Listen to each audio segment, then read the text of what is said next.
నమస్తే. టీడీపీలో ఉండి ఆ పార్టీ తరపున అంతో ఇంతో ప్రజలను ప్రభావితం చేసిన వారికి, కష్టపడిన వారికి, సీట్లు వదులుకొని మరీ త్యాగాలు చేసిన నేతలకు పదవులు ఇస్తామన్న చంద్రబాబుపై ఆ నేతలు బాగా ఆశలు పెట్టుకున్నారు.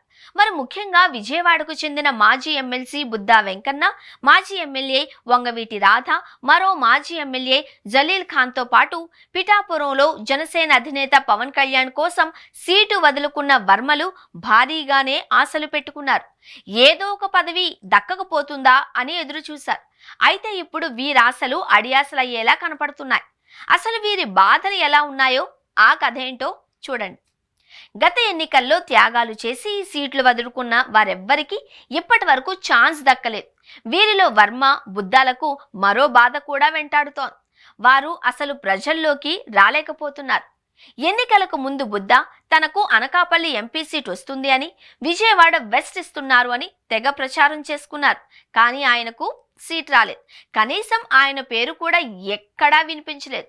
దీంతో చంద్రబాబుకు రక్తాభిషేకం అంటూ కొత్త పంథాకు తెరతీశారు. తనలాంటి వాడు పార్టీకి ఉండరు అని కూడా చెప్పుకొచ్చారు. అనేక రూపాలలో తన మనసులో మాటను చెప్పుకొచ్చారు. కానీ చివరకు ఏమీ దక్కలేదు. ఇక వర్మ విషయం తెలిసింది. పిఠాపురంలో ఆయన పోటీ తథ్యం అనుకున్న క్షణంలో చంద్రబాబు అనూహ్యంగా పవన్ కిచ్చేశారు. ఈ క్రమంలోనే ఆయనకు మంత్రిపీఠంపై ఆశలు చూపించారు. ఎమ్మెల్సీని చేసి మరీ తన కేబినెట్ లో మంత్రిని చేస్తాను అని ప్రామిస్ చేశారు. కానీ 6 మాసాలైనా ఆయనను కూడా పట్టించుకోలేదు. పైకి వీరిద్దరూ విధేయత చూపిస్తూ ఉన్నా మనసులో మాత్రం రగిలిపోతున్నారట. పార్టీలో ఉండి తాము ఏం సాధించాము అన్నది తమ అనుచరుల దగ్గర బాహాటంగానే చెప్పుకుంటున్నారట. ఇక విజయవాడకు చెందిన వంగవీటి రాధ బాధ కూడా ఇలానే ఉంది. ఆయనకు రాజ్యసభ ఇస్తారు అని కొన్నాళ్లుగా ప్రచారం జరుగుతోంది. కానీ ఇప్పుడు అసలు ఆ ఊసు కూడా ఎక్కడా కనిపించడం లేదు.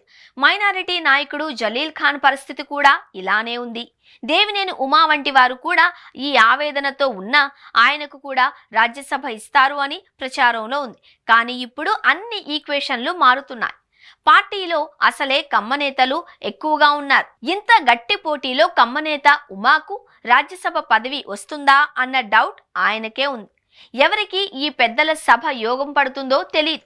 పోనీ నామినేటెడ్ అయినా చిక్కుతుందా అంటే కీలక నామినేటెడ్ పదవులు అయిపోయాయి. దీంతో ఇప్పుడు వీరి పరిస్థితి నామినేటెడ్ బాధితులుగా మారనుందన్న చర్చ సాగుతూ ఉండడం గమనార్హం.